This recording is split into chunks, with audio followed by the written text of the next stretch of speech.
Bueno, pasaron 32 minutos de las 9 de la mañana. Uno de los temas que queríamos abordar tiene que ver con, bueno, venimos abordando en realidad lo que tiene que ver con este nuevo impulso a la discusión sobre la posibilidad de hacer salmonicultura en Tierra del Fuego.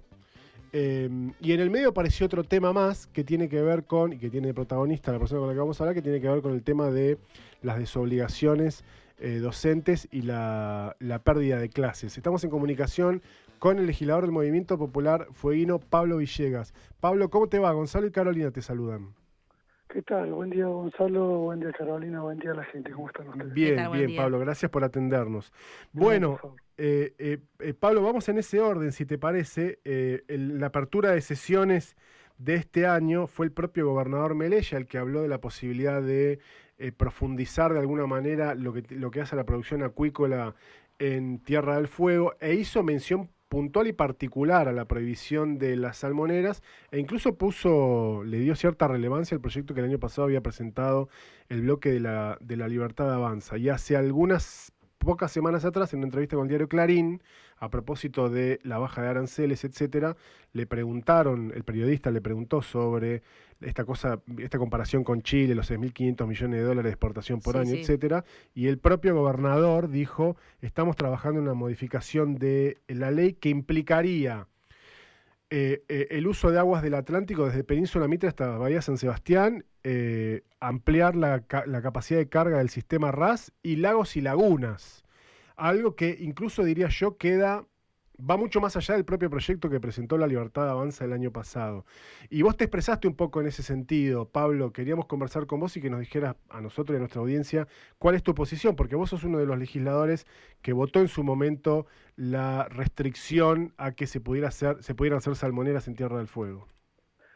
Sí, mira, mi posición es la misma de siempre. Digo, yo no voy a borrar con el codo lo que ayer escribí con la mano. La ley 1355, que es la que reglamenta la salmonicultura en la Tierra del Fuego, tuvo su origen en dos proyectos de ley que presentamos del Bloque Movimiento Popular Fueguino, que tuvo una fuerte, una profunda legitimidad social, porque lo que nosotros hicimos en cierto modo fue la de materializar en un proyecto de ley lo que se reclamaba por cientos y cientos de personas en la Tierra del Fuego, que era la de, por un lado, prohibir estas grandes granjas de cría de salmones al estilo chileno por el impacto ambiental de carácter irreversible que generan en nuestros lagos y en nuestros mares, cosa que en definitiva después sucedió, pero también la de dejar el margen suficiente como para quedar autorizada la instalación del sistema RAS, es decir, este sistema de cría de salmónidos en tierra a través de este sistema de recirculación de agua y de tratamientos de nutrientes. Al respecto, ahí hay un tope de 50 toneladas, que yo lo decía el otro día en otro medio. Yo no tengo problema de revisar ese tope, de ampliarlo en todo caso, pero sí la de seguir manteniendo la prohibición de la cría y la producción de salmones en los cursos de agua, ya sean en lagos o en mares, porque todos sabemos, en primer lugar, cuáles son las consecuencias sobre el ambiente, es decir, las consecuencias irreversibles sobre el ambiente por la carga que genera la alimentación, la heces, la contaminación que genera la cría de salmones en el medio ambiente donde se instalan esas grandes granjas.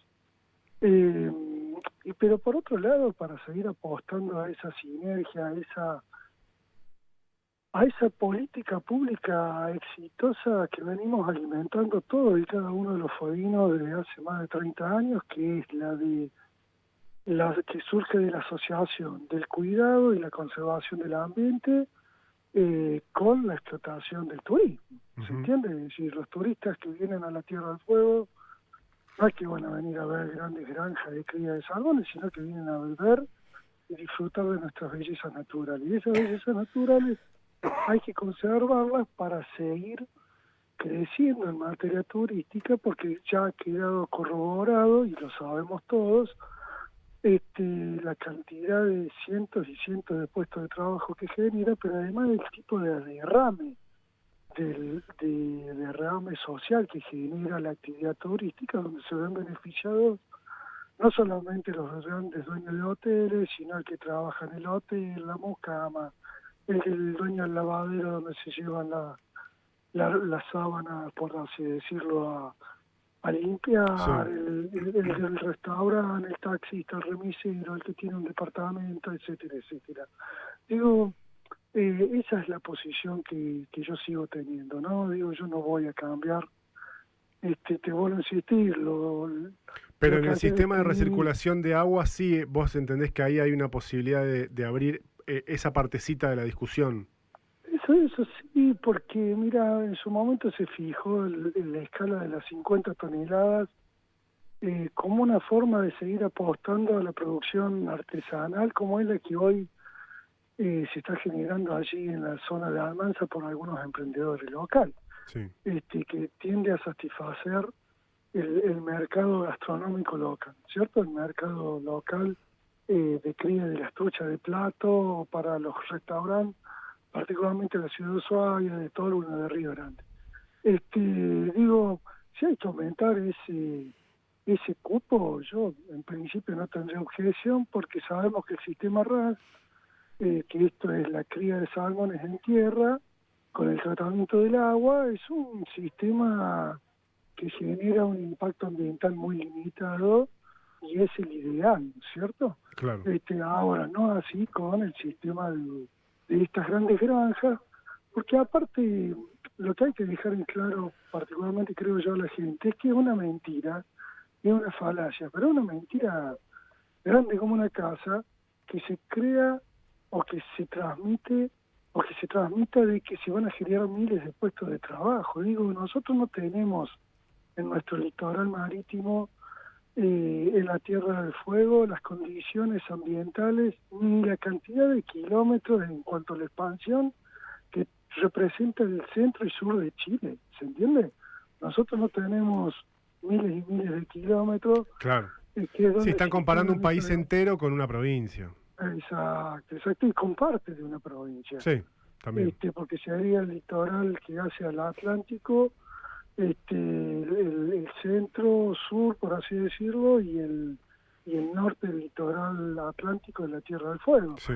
Digo, no hay comparación, es decir, cuando desde Buenos Aires nos quieren venir a imponer este sistema o este modelo de desarrollo económico, diciendo, comparándonos con los chilenos, con esos 6.500 millones de dólares, es no conocer la realidad fueguina. Es decir, Ujú. en primer lugar, me parece irrespetuoso, y ahí sí yo tengo una posición política también muy clara. Digo, yo no comparto, no me banco esto que algún funcionario desde Nación, desde la ventanita del obelisco, nos tengan que venir a decir a nosotros los fueguinos cuál es el modelo de desarrollo económico sostenible que tenemos que implementar. Nosotros tenemos que definir, como ya lo definimos con la sanción de la ley 1355. Pero en segundo lugar, hablan desde la ignorancia, del desconocimiento, porque esto de comparar el litoral marítimo de Chile con el litoral marítimo de Atlántico de la Tierra del Fuego es, sin lugar a duda, una manifiesta y supina ignorancia, por así decirlo, ¿no? En cuanto a su extensión, en cuanto a las condiciones de marea y de viento, etcétera, etcétera, ¿no? Sí. Así que yo en ese sentido sigo manteniendo mi misma postura. Ujú. Pablo, más allá de la cuestión, por decirlo así, técnica que tiene que ver con si se puede o no se puede hacer en el Atlántico, en esa extensión además que describió el gobernador Melella, que yo por lo menos las veces que he hablado con gente del CADIC, todos afirman que digamos, es imposible hacerlo, porque lo que tiene Chile es que tiene mucho fiordo, ¿no? Exacto. Por eso se habla tanto del canal Beagle para hacer salmonera, ¿no? Ujú. Pero más allá de esas particularidades, cuando hablas del desarrollo provincial, ¿no te parece de todas maneras que estamos en un contexto en el que la provincia también tiene que dar alguna señal? Porque es cierto que son las provincias las que tienen que definir su modelo de desarrollo, pero no es menos cierto que nuestro modelo de desarrollo está basado en una ley que hace que el gobierno nacional no cobre impuestos o Gonzalo, determinados Go- impuestos. Entonces, a veces me sí, parece que nosotros en esa discusión nacional de si sí, fabricamos celulares o si producimos alguna otra cosa, a veces quedamos medio en desventaja con el resto del país. Más allá de si sí, tenemos sí. la razón o no, no se trata de eso, Mira, yo coincido, pero me da la sensación que a veces medio que quedamos mira, solitos en la Gonzalo. discusión. Sí, sí, sí, sí, sí, pero hay que, digo, te lo llevo al terreno del fútbol para que por así la gente entienda de mejor manera. O uno, para ser más claro yo, digo, equipo que gana, viste, no se cambia.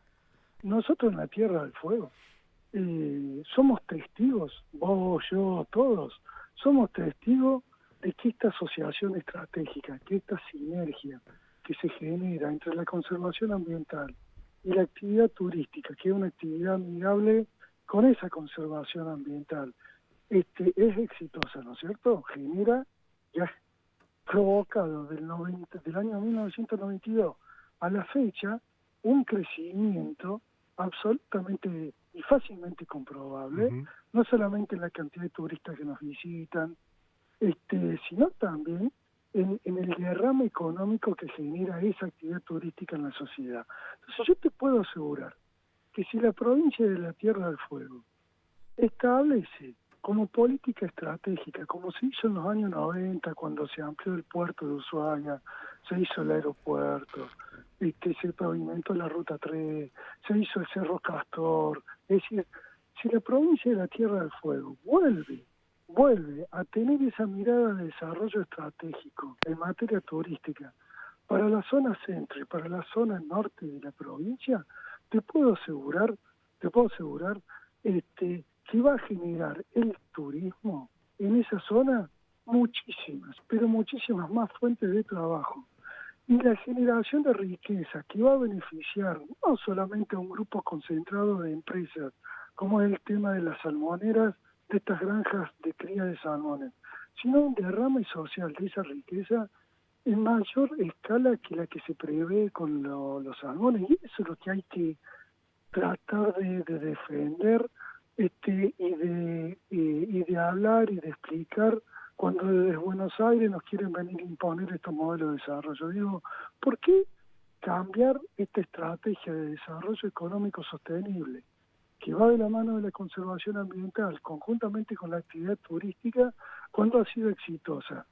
¿Sabes por qué no se explota el turismo de la misma manera o con cierta mayor intensidad en la zona norte y en la zona centro de nuestra provincia? Porque el Estado no ha hecho obras de desarrollo de infraestructura como hizo en la zona sur en la década del 90. Entonces, si nosotros logramos eso, te puedo asegurar, yo soy un convencido, que esa actividad turística va a generar una mayor cantidad de puestos de trabajo y un derrame económico de manera directa e indirecta que va a beneficiar a cientos y cientos de fueguinos, de manera muy distinta a lo que va a generar la cría de salmones en estas grandes granjas, que solamente beneficia a un grupo empresario en especial, y que además va a generar no más de 70 80 puestos de trabajo. Esa es por lo menos la idea que tiene uno, ¿no? Estoy bastante de acuerdo con sobre todo el tema de la inversión, siempre es medio para lo que es el turismo, ¿no? Em, Le cambio de tema, legislador, porque bueno, Sí, también se expresó, así como lo hizo públicamente con Salmonicultura, lo hizo con el tema de educación y desde principio de año, hoy bueno, las repercusiones son mayores porque son menos los días de clase y son más reiteradas las desobligaciones en las escuelas, pero bueno, dice que ha dicho que la desobligación es una figura ilegal y tiene una respuesta de parte del Ministerio de Educación en donde usted dice que, bueno, hay una complicidad o de la omisión del gobierno en adoptar medidas legales. ¿Por qué lo dijo?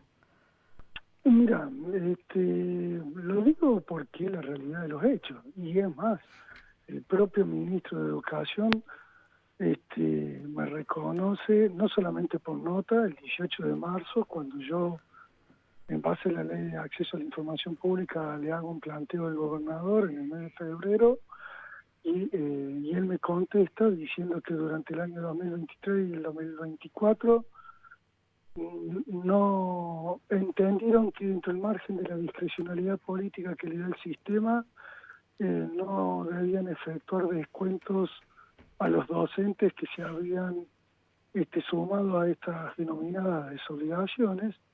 Y además lo corrobora el otro día cuando, después de que yo salgo públicamente a denunciar esta situación, a denunciar el impacto negativo que genera en el acceso a ese derecho humano elemental, que es el derecho a poder aprender, a poder educarse de los chicos, y donde denuncio la inacción y la complicidad del gobierno al respecto, es el propio ministro el que sale a decir, es verdad, las desobligaciones generan mucho ruido, y lo intima el SUTEF en el acta de paritaria del miércoles pasado, a que la dejen sin efecto, que la censure. Para que se entienda, las desobligaciones son paros encubiertos, son paros que se hacen bajo un falso ropaje por parte del SUTEF, son paros de tiempo determinado. Si el SUTEF no informa, como lo hace cuando lleva a cabo una asamblea de carácter informativo, cuando lleva a cabo un paro, que está en su marco de atribuciones, no informa al Ministerio de Trabajo, no lo hace por nota formal, y el Ministerio de Educación y el Ministro de Educación se hace el distraído en ese sentido, por una simple finalidad. La finalidad era de evitar las consecuencias legales que pueden llegar a generar una medida de acción directa. Cada vez el sistema legal que tenemos nosotros en la República Argentina pone en cabeza de los sindicatos la posibilidad de llevar a cabo la negociación colectiva, el ejercicio del derecho de huelga y el derecho a la conciliación o al arbitraje, entre otras tantas medidas de acción directa que pueden llegar aparte de la huelga, que puede llevar a cabo, como puede llegar a ser entendida una asamblea informativa, etc. Ahora bien, ese mismo sistema legal también prevé consecuencias. Si bien el sindicato, la Constitución de la Nación del 14 bis, la Ley 23.551 de asociaciones sindicales, le reconoce, entre el marco de libertad sindical, llevar a cabo una huelga o un paro, también le reconoce al empleador a no pagar ese día no trabajado. Pero por una cuestión lógica, de sentido común y con asidero jurídico. La causa jurídica del salario es la contraprestación laboral. ¿Se entiende? Sí. En el marco de las desobligaciones, que en los hechos representa la retracción, el no cumplimiento de la prestación laboral de parte del docente, porque lo que hacen es, a mitad de mañana o a mitad de la tarde, dejan de estar al frente del aula, le dicen a los padres que los retiren del colegio a los chicos, pero ellos siguen estando en el establecimiento educativo. Pero dejan de prestar su obligación como trabajador, su obligación laboral de estar al frente del aula. Bueno, ¿qué es lo que pasa? Por un lado tenés el marco fáctico, tenés esa situación de hecho en donde el trabajador no cumple con su prestación laboral. Por otro lado tenés la informalidad de esa situación porque no se notifica formalmente a la autoridad administrativa laboral, que es el Ministerio de Trabajo. Y por otro lado tenés un ministro de Educación y un gobernador que se hacen los distraídos y que dejan jugar para que no se apliquen las consecuencias legales de los descuentos de haberes como correspondería en cualquier otra medida de fuerza, como correspondería en un paro o en una huelga general. Esta situación la tenemos que revertir porque no la podemos normalizar, no la podemos naturalizar. No puede ser que un docente en la Tierra del Fuego pase más horas desobligados que al frente del aula, porque ¿sabes qué es lo importante y lo que me moviliza a mí en términos personales? Es garantizar el acceso a la educación de nuestros pibes, de nuestros chicos. Digo, a mí lo que me moviliza es que los pibes en la Tierra del Fuego tengan la misma oportunidad que tuve yo, de ir a un jardín, a un primario, a un secundario, y a la universidad pública, el de poder acceder a la educación pública, a poder formarse, a poder adquirir conocimientos, ¿a los fines de qué? A los fines de que se formen como personas, pero también a los fines de que se puedan capacitar y formar para que en el mañana puedan ingresar al mundo laboral formal. Sí, hoy Sin sabemos aparte que educación. los niveles no son los mejores, pero acá por ahí lo que está expresando y lo difícil es cómo es que si es una medida ilegal y está diciendo que tanto el ministro como el gobernador se están haciendo los onzos, es grave, o sea, y ¿quién tendría que tomar la medida? ¿Quién tendría que de alguna forma eh, incentivarlos a que justamente eso no suceda o a que Mira, revierta la situación? yo personalmente estoy trabajando en un proyecto de ley.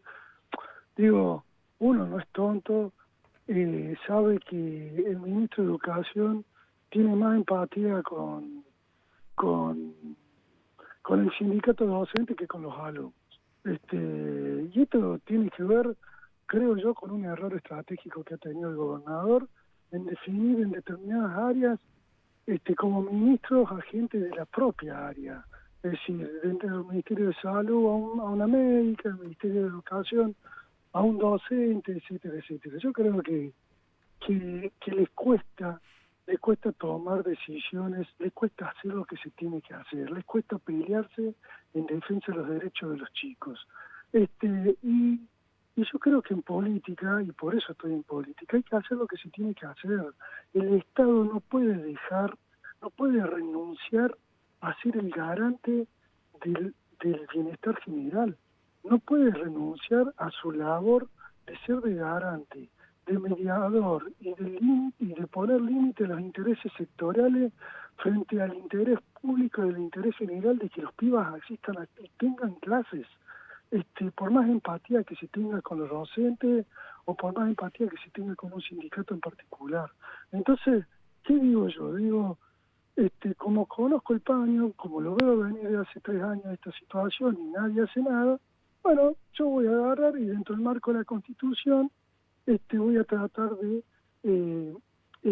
presentar un proyecto de ley, lo estoy trabajando, un proyecto de ley tendiente a reglamentar estas famosas desobligaciones y a definir cuál es el marco legal correspondiente, dentro del marco de la relación de empleo público que representa la relación entre docentes y las autoridades del gobierno. Digo, nosotros en la legislatura tenemos 2 antecedentes que marcan a las claras que podemos meternos a trabajar en esta materia. En primer lugar, en el curso de este año nosotros definimos como servicio esencial a la actividad de los POMIS o los maestranzas que trabajan en los comedores escolares.